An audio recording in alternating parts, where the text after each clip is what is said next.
Hello all of you, welcome back to my channel. मैं आज आप लोगों के लिए लेकर आ चुकी हूँ एक कलेक्टिव रीडिंग जिसका टॉपिक रहने वाला है ईश्वर आपको क्या संदेश देना चाहते हैं। यानी कि जिस भी फॉर्म ऑफ गॉड पर आपका विश्वास है, जिस भी भगवान के स्वरूप पर आपका विश्वास है, वो आपको क्या संदेश देना चाहते हैं, ये क्या चेतावनी देना चाहते हैं। एक तरह से ये वीडियो डिवाइन गाइडेंस पर बेस्ड है जो कि आपकी लाइफ के लिए है। रीडिंग क्योंकि कलेक्टिव है, जनरल है, इसीलिए ज़बरदस्ती अपने आप को रीडिंग में फिट इन मत कीजिएगा। जितना रेजोनेट होता है उतना ही एक्सेप्ट कीजिएगा and leave the rest. Reading सभी ज़ोडिएक साइंस के लिए है, हर उम्र के व्यक्ति के लिए है। Okay, so let's start the reading and see. 5 of pentacles, we have death card. Don't worry, death card को देखकर डरने की ज़रूरत नहीं है। जो हमारे ओल्ड सब्सक्राइबर्स हैं उनको तो पता ही होगा। Okay okay, let's take more. Knight of swords, queen of pentacles. Energy of the deck is 6 of pentacles.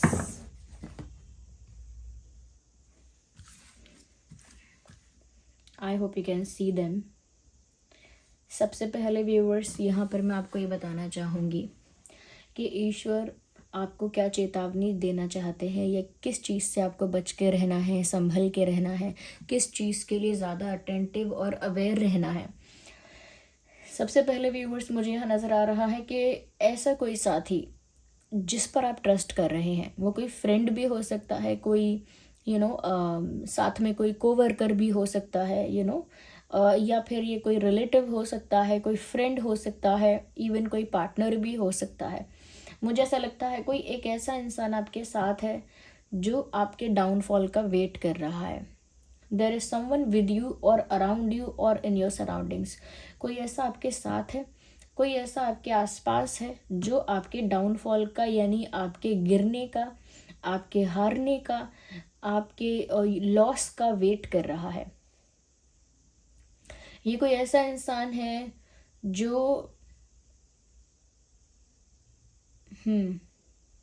दिखने में ऐसा लगता है, बातों से ऐसा लगता है कि जैसे आपका एक इमोशनल सपोर्टर है, लेकिन इमोशनली सपोर्ट नहीं करता है, गलत डिसीजन लेने के लिए इनकरेज करता है, या फिर रिपीटेटिव यानी कि बार बार गलती दोहराना, रिपीटेटिव मिस्टेक्स करने के लिए पुश करता है या करती है।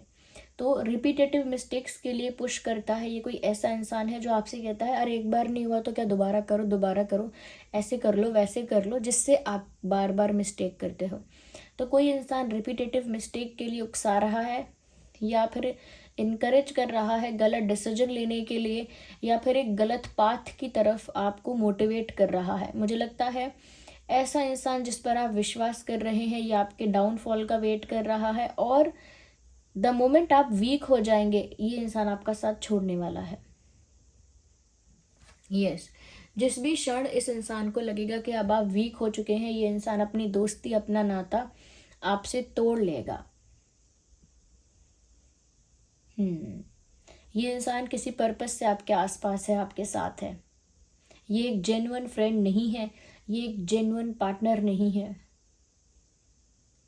ये जो इंसान है ये आपसे टॉल है, आपसे टॉल है। अगर आपसे टॉल नहीं है तो आपसे एज में ज़्यादा है, दैट कुड बी पॉसिबल। इस इंसान की उम्र आपसे कुछ साल ज़्यादा हो सकती है, 1 साल, 2 साल, या कुछ और साल, या कुछ महीने भी उम्र ज़्यादा हो सकती है। अगर नहीं है तो ये इंसान आपसे ज़्यादा टॉल हो सकता है, यानी आपसे थोड़ा कद में लंबा हो सकता है ये इंसान।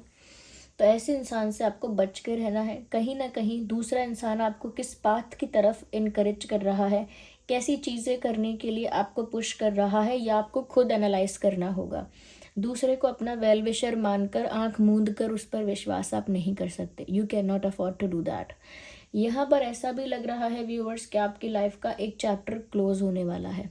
अब अचानक से क्लोज होगा इसके भी बहुत चांसेस हैं, क्योंकि नाइट ऑफ सॉर्ड्स का कार्ड यहाँ पे है। अचानक से किसी चीज़ पर पूर्ण विराम लगेगा, फुल स्टॉप लगेगा। अचानक से कोई चीज़ एंड पर आ जाएगी और अचानक से किसी का ऐसा ट्रुथ रिवील हो सकता है, अचानक से कोई ऐसा इंसिडेंट हो सकता है जिसकी वजह से बहुत सारी चीज़ें पलट जाएंगी, सिचुएशन पूरी बदल जाएगी, जिसे कहते हैं अंग्रेजी में टेबल्स टर्न होना। टेबल्स टर्न हो जाएंगी और बहुत कुछ है जो समाप्त हो जाएगा। या तो किसी के साथ मित्रता ख़त्म होगी, या किसी के साथ रिलेशनशिप ओवर होगा, ओके, या कोई काम आप जो बहुत दिनों से कर रहे थे अब उसे करना आप बंद कर देंगे। कोई प्रैक्टिस ऐसी जो आप काफ़ी दिनों से कर रहे थे, कोई एफर्ट ऐसा जो आप एक ही डायरेक्शन में बहुत दिनों से कर रहे थे, वो भी बंद हो जाएगा। मुझे लगता है कि कोई एक चीज़ है जो समाप्त होने वाली है, लेकिन वो अचानक भी समाप्त हो सकती है और काफ़ी दिनों से वो धीरे धीरे समाप्त हो रही थी और अब हो जाएगी। तो यहाँ पर आपको इस चीज़ के लिए डिवाइन अवेयर कर रहे हैं कि अगर कुछ एंड हो रहा है, be happy about it, don't cry about it, don't don't feel pain of that. क्योंकि यहाँ पर जो हो रहा है, जिस भी चीज़ का एंड हो रहा है और जिस भी चीज़ की बिगिनिंग होने वाली है, it is for your good, पूरी तरह से आपके फेवर के लिए ही ये किया जा रहा है। Even if you can not see it currently, अगर आप उसे वर्तमान समय में नहीं देख पा रहे हैं तो भी यहाँ पर ऐसा दिख रहा है कि एक न्यू बिगिनिंग होने वाली है। या यहाँ पर ऐसा लग रहा है कि कुछ कोई रिलेशनशिप, फ्रेंडशिप, कोई वर्क, कुछ एंड हो रहा है और उसमें आपका बहुत फ़ायदा होगा, क्योंकि आपकी एक न्यू जर्नी स्टार्ट होगी, आपकी लाइफ में एक न्यू बिगिनिंग होगी और कुछ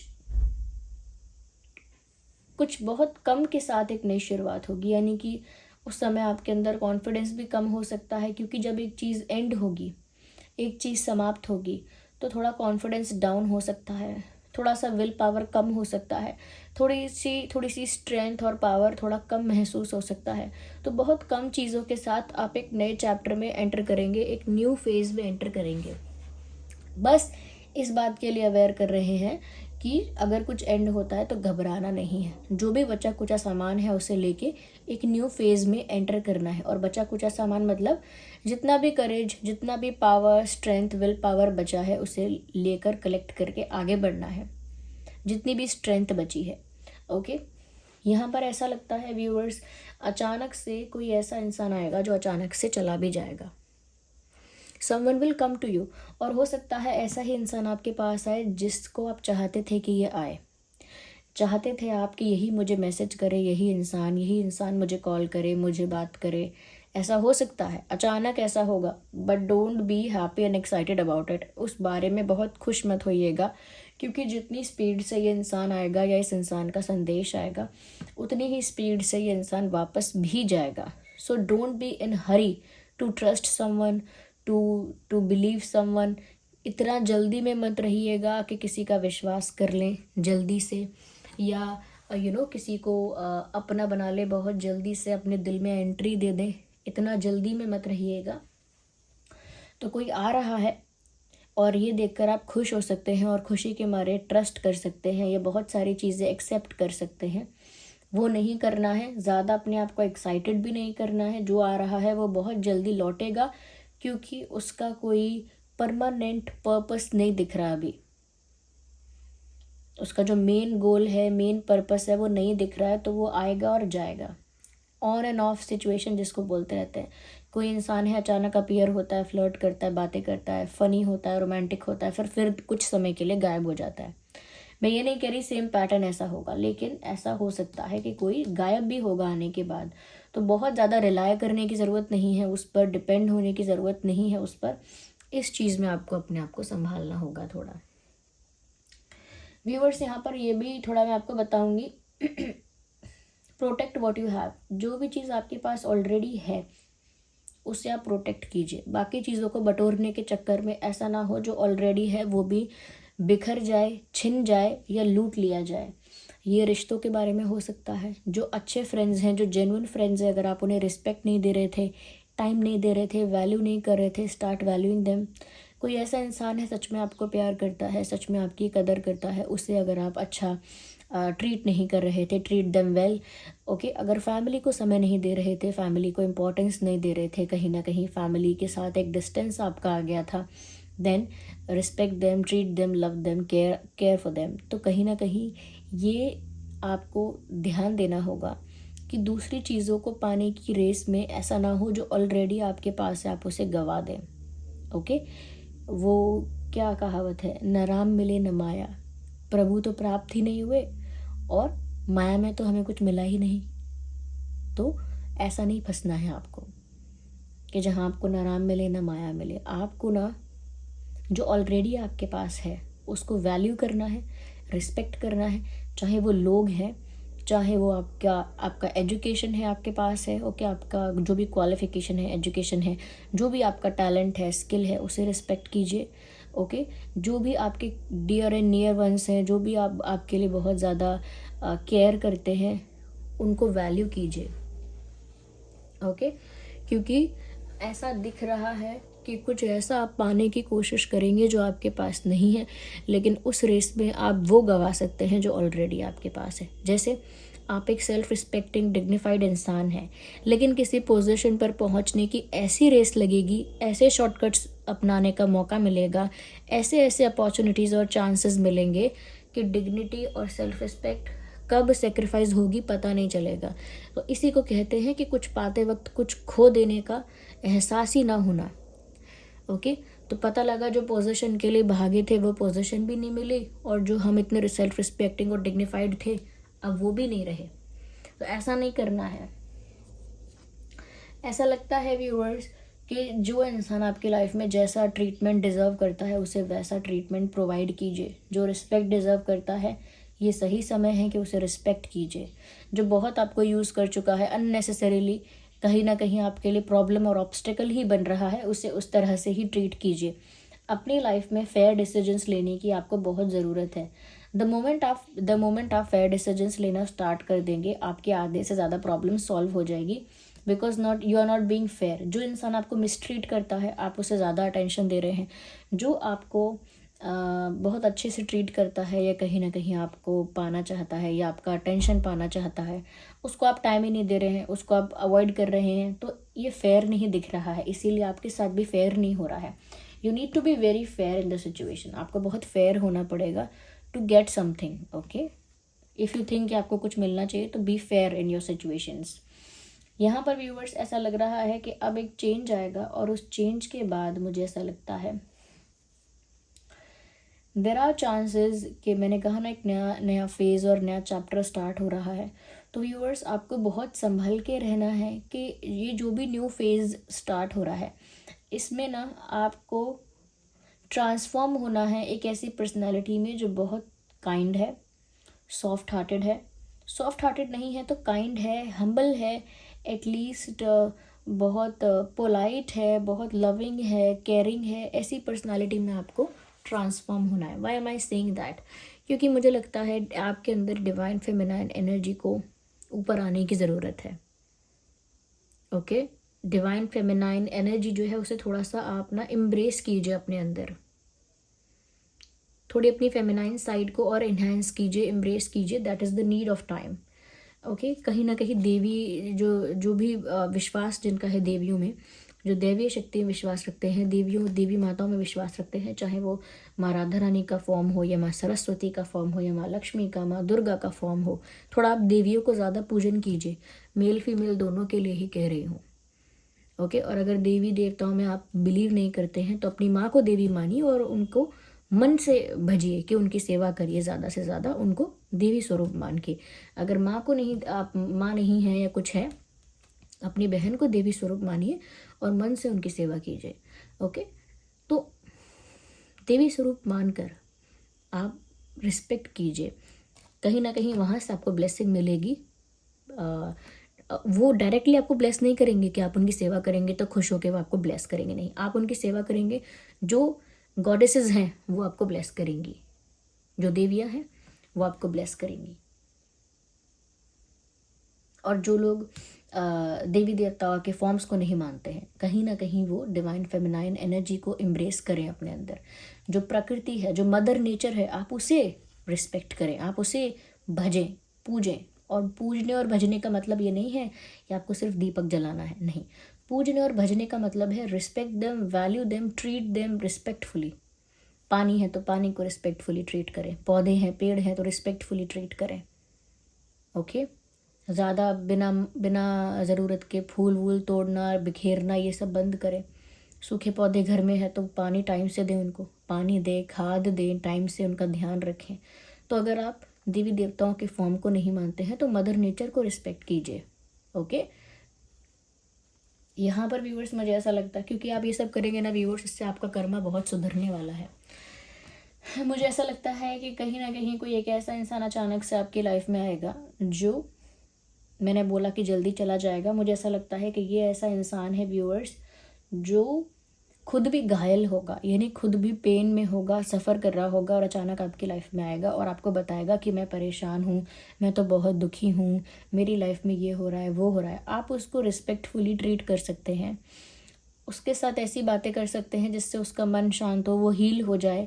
लेकिन उस इंसान के साथ कस्में वादे नहीं कर सकते, उस इंसान के ऊपर ब्लाइंडली ट्रस्ट नहीं कर सकते या उस इंसान को सरेंडर नहीं कर सकते। अगर कोई एक ऐसा इंसान आता है और अपनी प्रॉब्लम्स गिनाने लगता है या अपने दुखड़े गाने लगता है तो आप उसको रिस्पेक्टफुली उसको हील करने के लिए अच्छे वर्ड्स कह सकते हैं, उसे कंफर्टेबल फील करवाने के लिए, उसको पीसफुल फील करवाने के लिए उसको मोटिवेट कर सकते हैं, उसको कंसोल कर सकते हैं। But don't go beyond that, उसके आगे मत जाइएगा, then you will feel betrayed in the future. Okay. मुझे ऐसा लगता है व्यूअर्स, अपने आप को अगर आप वर्तमान परिस्थिति में फंसा हुआ महसूस कर रहे हैं तो आप इस बात का ध्यान रखिए कि आप अपने लाइफ के किंग और क्वीन हैं। अपना डिसीजन लीजिए, अपना स्टैंड लीजिए एंड मूव फॉरवर्ड। जो भी जितना भी आपके पास है उसे वैल्यू करके आगे बढ़िए। हम क्यों फंसे हैं? हम वहीं फंसे हैं जहां हमें कुछ पाने की भी आशा है, या जहां हमारे साथ अन्याय हुआ है तो हमें न्याय की आशा है, या जहां हमने किसी को प्यार दिया है तो प्यार की आशा है। और अगर इन सब की आशा भी नहीं है तो फिर हमारी अपनी अलग एक्सपेक्टेशंस हैं, पर्सनल। ओके। अपनी एक्सपेक्टेशंस हैं और हम इनडिसाइसिव हैं कि हम अपने बेटरमेंट के लिए डिसीजन नहीं ले पा रहे। क्यों? क्योंकि तब भी हम दूसरे से एक्सपेक्ट करते हैं। व्यूअर्स, आप तभी फंसे हुए हैं जब आप आशाएं करते हैं। अगर अभी भी आपको ट्रैप्ड लग रहा है, स्टक महसूस हो रहा है, that is because you are expecting something from someone और from some situation. You are expecting something, आप किसी चीज़ की उम्मीद और आशा लगा के तो बैठे हो। लेकिन अब ऐसा लग रहा है कि आपको ये भी रियलाइज़ हो जाएगा कि I am a queen and king. मैं दूसरों से दूसरों से एक्सपेक्ट नहीं करूँगा, ये नहीं करूँगी, दूसरों से उम्मीद नहीं रखूँगा। I will create it for my self. मेरे पास अगर 1000 रुपये हैं, अगर आपने वो छीन लिए हैं तो मैं इंतज़ार नहीं करने वाला हूँ। I will earn 2000, I will earn more than that. मैं उससे ज़्यादा अर्न करने के लिए निकलने वाला हूँ। अगर आपने मुझसे 2000 छीने हैं तो मैं 2 लाख अर्न करने के लिए निकलने वाला हूँ। It is not about the money और नॉट अबाउट द रिसोर्सेज और द मटेरियल स्टफ। ये कहावत या फिर ये एग्जाम्पल इस बारे में दिया जा रहा है जहाँ पर ये सीख दी जाती है कि जब कोई बोले कि अरे आप ये चीज़ उसको मत दो, ये चीज़ वो आपकी चुरा लेगा, वापस नहीं करेगा, या फिर इस चीज़ को ऐसे मत करो, वैसे मत करो, ये चोरी हो सकती है। ओके। या फिर इसे कोई छीन सकता है आपसे।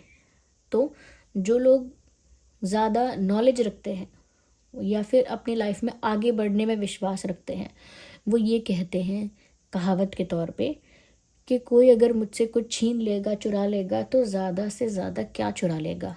मेरी किस्मत तो नहीं चुरा लेगा, मेरी डेस्टिनी तो नहीं चुरा लेगा। सही बात है। आप जिस भी इंसान से, जिस भी सिचुएशन से जो भी उम्मीद कर रहे हो और उन्होंने आपके साथ कुछ अनफेयर किया है या कहीं ना कहीं आप कुछ और डिज़र्व कर रहे हो, वो हो नहीं रहा है आपके साथ, तो आप किसी से उम्मीद मत रखो। जो आपकी किस्मत में है वो कोई छीन नहीं पाएगा और कोई चुरा के भी वो नहीं चुरा पाएगा जो आपका भाग्य है। कोई रिच इंसान है, कोई उसके 1000 रुपये चुराता है तो उसका भाग्य है ही ऐसा। उसके भाग्य में अगर राजयोग है, उसके भाग्य में अगर वेल्थ है, प्रॉस्पेरिटी है, तो फिर उसको मिल जाएगी। लेकिन जो चोर है वो अगर 10 लाख भी चुराएगा तो भी उसके अगर भाग्य में वो नहीं है तो वो यहाँ वहाँ पकड़ा जाएगा, यहाँ वहाँ छुपा के रखेगा, यूज़ नहीं कर पाएगा उस पैसे को, या फिर दूसरे लोगों को पता लगेगा तो वो उसका पैसा छीन लेंगे। तो उसके क्योंकि भाग्य में नहीं है तो वो कहीं से भी अर्जित कर रहा है ना, बात नहीं बन पा रही है। तो इसीलिए जहाँ भी आप स्टक है वहाँ से बाहर निकलिए, कुछ कोई आपको नहीं देने वाला, आप आगे का प्रिपरेशन करिए। ओके, एंड रियलाइज़ कि आप कौन है। यहाँ भी किंग का कार्ड है, यहाँ भी क्वीन का कार्ड है। अपनी वर्थ को समझिए, पहचानिए। ओके, तो ये डिवाइन गाइडेंस आपके लिए है, चेतावनी कह लीजिए, संदेश कह लीजिए, however you want to take it, just take it the way it is. तो दिस वॉज द रीडिंग। आप कमेंट करके बताइए कितना हेल्प करती है। चलिए मिलते हैं अगली रीडिंग में, तब तक के लिए bye bye family, love you all, take care.